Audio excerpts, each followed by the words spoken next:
دوستو، کیسے ہیں آپ سب؟ میری دعا ہے کہ آپ سب خیریت سے ہوں، آپ کی ہر وہ جائز خواہش پوری ہو جس کی آپ کو چاہت ہے، اور آپ جہاں رہیں خوش رہیں، آباد رہیں اور صحتیاب رہیں۔ دوستو، اکثر انسان کی زندگی میں کچھ ایسے واقعات رونما ہو جاتے ہیں جو ساری زندگی کے لیے اس کے ذہن میں اپنے گہرے نقوش چھوڑ جاتے ہیں۔ ایک دفعہ ذرا سچے دل سے سوچئے، اگر کبھی کسی سنسان اور بھیانک رات میں آپ کا سامنا جنات سے ہو جائے اور آپ کی کسی حرکت کی وجہ سے وہ آپ کی طرف متوجہ ہو جائے، اور پھر وہ اپنے خوفناک اور دل دہلا دینے والے روپ میں آپ کو اپنی موجودگی کا احساس دلانے لگے، تو ذرا سوچئے کہ وہ لمحات کیسے ہوں گے۔ ایسا ہی رگوں میں خون جما دینے والا ہیبت ناک واقعہ ہمیں دلاور نے خانے وال سے بھیجا ہے۔ دوستو، آج کا یہ واقعہ بہت زیادہ خوفناک ہونے والا ہے۔ دلاور اتنا خوفناک اور دل دہلا دینے والا واقعہ بھیجنے کے لیے آپ کا بہت شکریہ۔ چلیے دوستو، دلاور کا یہ رونگٹے کھڑے کر دینے والا وحشت ناک واقعہ ہم انہی کی زبانی سنتے ہیں۔ السلام علیکم شعیب بھائی، میرا نام دلاور ہے، میں خانے وال میں رہتا ہوں۔ ایک دفعہ میں اپنے نجی کام کے سلسلے میں اپنے بھائی کے ساتھ خانے وال سے کراچی جا رہا تھا۔ ہم نے کراچی ایکسپریس سے ٹکٹس کروائی تھیں۔ ٹرین کو رات کو 9:45 بجے چلنا تھا، لیکن ٹرین تقریباً 1 گھنٹہ لیٹ تھی۔ ہماری ٹرین خانے وال سے تقریباً 11:15 بجے روانہ ہوئی۔ جس بوگی میں ہم بیٹھے تھے، اس بوگی میں زیادہ رش نہیں تھا، کافی ساری سیٹیں خالی پڑی تھیں۔ جہاں ہماری سیٹ تھی وہاں بھی پورا کمپارٹمنٹ خالی تھا، بس ہم 2 بھائی ہی اس کمپارٹمنٹ میں بیٹھے تھے۔ ہمارے آس پاس کے دونوں کمپارٹمنٹ بھی خالی پڑے تھے۔ جس کمپارٹمنٹ میں ہم بیٹھے تھے، اس کمپارٹمنٹ کی لائٹ خراب تھی۔ اس بوگی میں تقریباً اکثر کمپارٹمنٹس کی لائٹس خراب تھیں، جس کی وجہ سے پوری بوگی میں بہت مدھم سی روشنی ہو رہی تھی۔ مجھے تو کافی زیادہ نیند آ رہی تھی۔ ٹرین چلنے کے 15-20 منٹ بعد ہی میں لیٹ کر سو گیا۔ جب میری آنکھ کھلی تو ٹرین رکی ہوئی تھی۔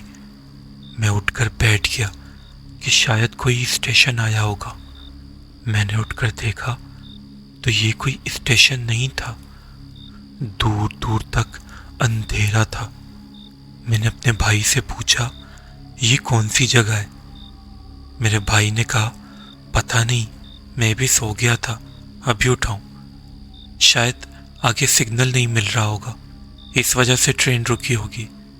میں نے ٹائم دیکھا تو رات کے 3 بج رہے تھے۔ میری اچھی خاصی نیند پوری ہو گئی تھی۔ میں اٹھ کر کھڑکی کے پاس بیٹھ گیا اور باہر دیکھنے لگا۔ دور دور تک آبادی نہیں تھی، ہر طرف اندھیرا اور سناٹا تھا۔ درخت بھی کافی زیادہ لگے ہوئے تھے۔ ٹرین کی پٹری کے قریب قریب کافی زیادہ جھاڑیاں تھیں۔ تھوڑی دیر دیکھنے کے بعد مجھے اندازہ ہوا کہ میری کھڑکی کے سامنے تھوڑا آگے ایک قبرستان بھی ہے۔ جب مجھے قبرستان کی موجودگی کا احساس ہوا تو ایک انجانا خوف میرے اندر سرایت کرنے لگا۔ رات کے 3 بج رہے تھے۔ دور دور تک اندھیرا اور سناٹے کا راج تھا۔ بس چاند کی مدھم سی روشنی میں تھوڑا بہت نظر آ رہا تھا، اور اس پر ستم یہ کہ ہماری بوگی بھی تقریباً خالی تھی، اور لائٹس بھی خراب ہونے کی وجہ سے بوگی میں روشنی بھی بہت مدھم تھی۔ میری نظریں مسلسل قبرستان پر ہی لگی ہوئی تھی۔ پھر مجھے احساس ہوا کہ قبرستان کے بیچ میں ایک عمارت بنی ہوئی تھی۔ اس کے قریب کچھ ہلچل ہو رہی تھی۔ جب میں نے تھوڑا غور سے دیکھا تو اللہ کی پناہ، اس عمارت جو شاید کوئی مزار تھا، اس کے گرد کافی زیادہ لمبے سفید کفن نما کوئی چیز پہنے ہوئے ہیولے نظر آئے۔ یہ منظر دیکھ کر میرا دل لرز گیا۔ میں نے اپنے بھائی سے کہا، یار وہ دیکھو، وہ کون ہے؟ میرے بھائی نے کہا، کہاں؟ کون؟ میں اس کو انگلی کا اشارہ کر کے دکھانے لگا۔ وہ دیکھو، وہ سامنے قبرستان میں، وہ شاید مزار ہے۔ اس کے پاس دیکھو، وہ کفن پہنا ہوا ہے شاید انہوں نے۔ کتنے لمبے ہیں یار یہ کیا ہے؟ کیا یہ جنات ہے؟ میرے بھائی نے کہا، ہاں یار یہ تو بہت زیادہ لمبے، اللہ خیر کرے، یقیناً یہ جنات ہی ہیں۔ ابھی ہم یہ باتیں کر ہی رہے تھے اور میں ہاتھ سے ان کی طرف اشارہ کیے ہوئے تھا کہ ایک دم سے ہمیں ایسا لگا کہ ان سب نے ایک ساتھ مڑ کے ہماری طرف دیکھا ہے۔ اللہ اکبر! اس وقت جو ہماری خوف کی وجہ سے حالت تھی، میں آپ کو بیان نہیں کر سکتا۔ ہم دونوں ایک دم سے سیٹ سے نیچے اتر کر نیچے ٹرین کی زمین پر بیٹھ گئے کہ کسی طرح اس خوفناک مخلوق سے بچ سکے۔ اللہ کا لاکھ لاکھ شکر ہے کہ اسی وقت ٹرین چل پڑی۔ ہم تھوڑی دیر تک نیچے ہی بیٹھے رہے۔ ہم دونوں بہت زیادہ خوفزدہ ہو گئے تھے۔ جب ٹرین کی سپیڈ کافی تیز ہو گئی تو ہمیں کچھ حوصلہ ہوا کہ اب ہم اس جگہ سے کافی دور آ گئے۔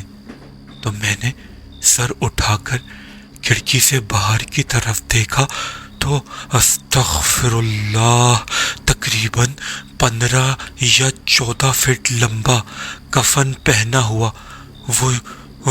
وہ جن بالکل ہماری کھڑکی کے پاس ہی کھڑا تھا۔ ٹرین کی اتنی تیز سپیڈ ہونے کے باوجود بھی وہ بالکل ٹرین کے ساتھ ساتھ تھا۔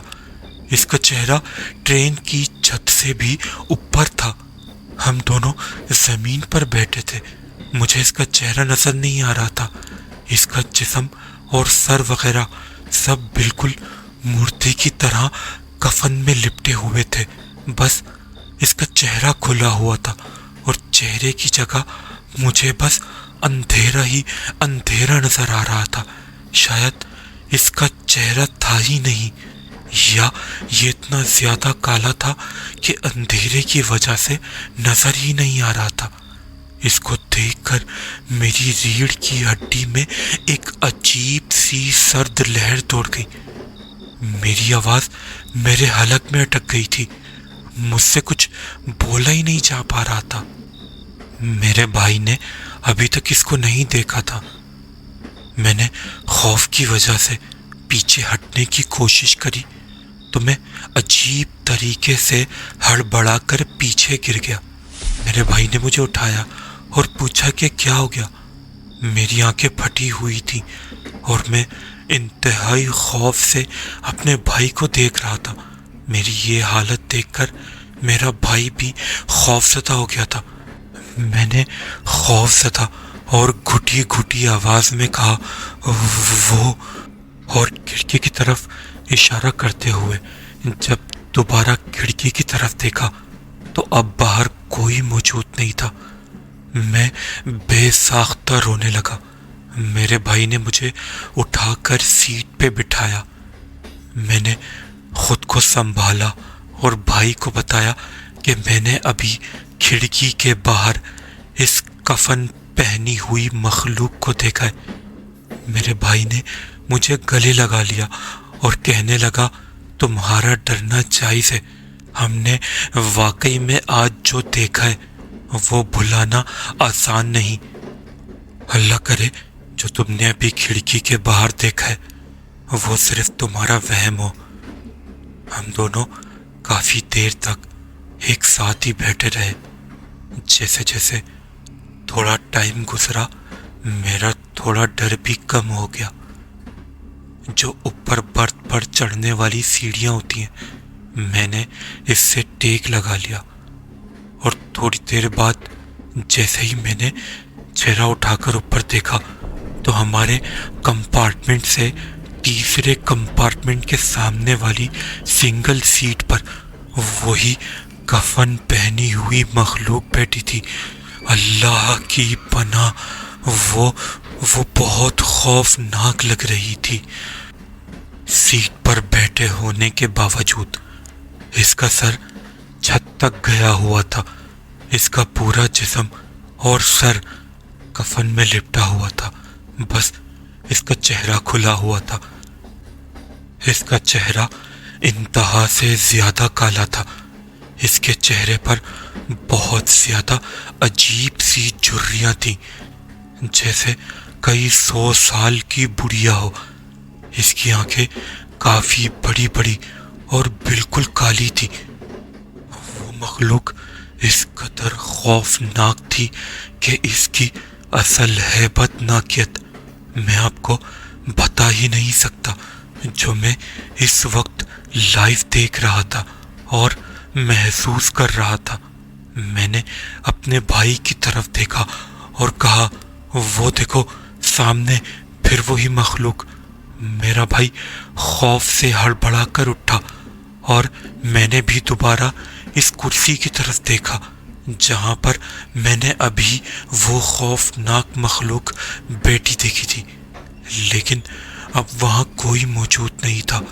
میرا تو دماغ ہی چکرا گیا تھا، میں بہت زیادہ خوفزدہ ہو گیا تھا۔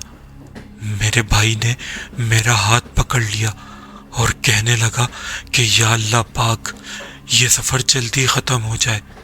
اتنے میں ٹرین دوبارہ رکنا شروع ہو گئی۔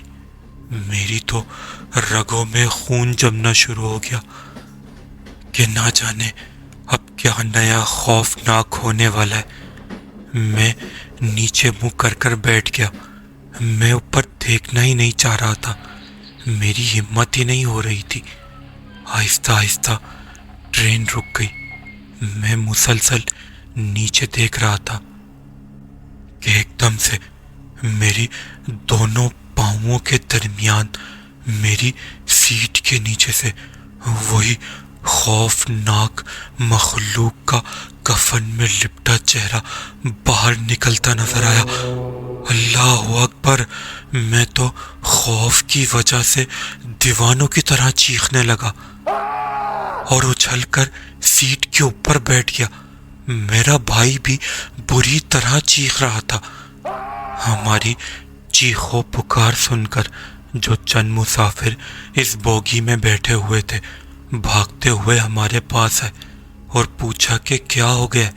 ہم نے ان سب کو اپنے ساتھ اب تک پیش آنے والے سارے واقعات بتائے، اور ابھی جب میرے پیروں کے درمیان سے اس خوفناک مخلوق کا چہرہ نکل رہا تھا، بالکل اسی وقت میرے بھائی نے اوپر برتھ پر ایک کافی لمبی میت کو لیٹے دیکھا تھا۔ اس میت کا سر ٹرین کی ایک دیوار سے ٹکرا رہا تھا اور اس کے پاؤں ٹرین کی دوسری دیوار کو چھو رہے تھے۔ جب ہم دونوں بھائیوں نے ایک دوسرے کی بات سنی کہ ایک ہی وقت میں ہم دونوں کو الگ الگ وہ مخلوق نظر آئی تو ہمارا خوف مزید بڑھ گیا۔ ایک مسافر بزرگ نے کہا کہ آیت الکرسی پڑھو، اور اپنے اوپر دم کرو. بس اگلا اسٹیشن روڑی جنکشن ہے. ٹرین 5 منٹ بعد ہی روڑی پہنچ گئی. ہم دونوں اس قدر خوفزدہ ہو گئے تھے کہ ہم دونوں نے اپنا سامان اٹھایا اور روڑی پر ہی اس ٹرین سے اتر گئے. فجر کا ٹائم ہو گیا تھا. فجر کی اذانیں ہو رہی تھی. ہم دونوں سیدھے ایک مسجد میں گئے. وضو وغیرہ کر کے فجر کی نماز ادا کری. نماز کے بعد امام صاحب کو اپنے ساتھ گزرا سارا واقعہ بتایا. امام صاحب نے ہمارے اوپر دم کیا اور ہماری حالت اور خوف دیکھ کر اپنے ایک عالم دوست کو فون کر کے بلایا. عالم صاحب نے بھی پڑھ کر ہمارے اوپر دم کیا. ہمیں کافی سکون ملا اور ڈر بھی کافی حد تک کم ہو گیا. تقریباً 10:30 بجے عوام ایکسپریس کراچی کے لیے روڑی سے روانہ ہونی تھی. جب تک ہم مسجد میں ہی بیٹھے رہے. اللہ کا شکر ہے کہ اس کے بعد ہماری جان اس مخلوق سے چھوٹ گئی. نہ جانے میرا ہاتھ سے اشارہ کرنا اس مخلوق کو ناگوار گزرا تھا یا کوئی اور وجہ تھی. کیا ہمارے علاوہ اس ٹرین میں سے کسی اور نے اس مخلوق کو نہیں دیکھا تھا؟ نہ جانے وہ مخلوق صرف ہمارے ہی پیچھے کیوں لگی تھی. مجھے اس بات کا جواب نہیں مل سکا، لیکن اللہ کا شکر ہے کہ اس مخلوق سے ہماری جان چھوٹ گئی. میری بس یہی دعا ہے کہ اللہ پاک ہمیشہ ہم سب کی حفاظت فرمائے.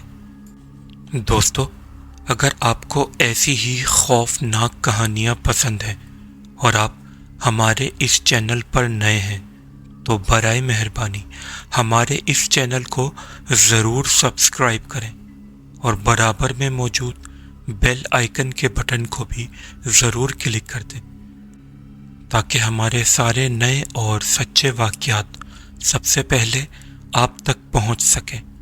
اور دوستو، اگر آپ کو یہ واقعہ اچھا لگا ہے تو اپنے دوستوں اور فیملی ممبرز کے ساتھ بھی ضرور شیئر کریں. اور دوستو، یہ واقعہ آپ کو کیسا لگا ہے اور آپ کو کیسے واقعات سننا پسند ہے؟ اپنی رائے سے کمنٹ سیکشن میں ہمیں ضرور آگاہ کیجیے گا.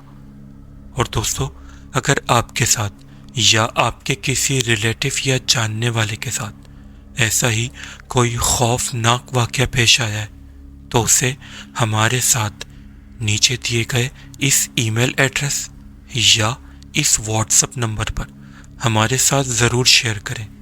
ہاں، لیکن اس بات کا دھیان ضرور رکھیے گا کہ وہ واقعہ کسی اور چینل پر نہ سنایا گیا ہو. ہم آپ کا واقعہ اپنے اس چینل پر ضرور شائع کریں گے. آپ سب کا بہت بہت شکریہ.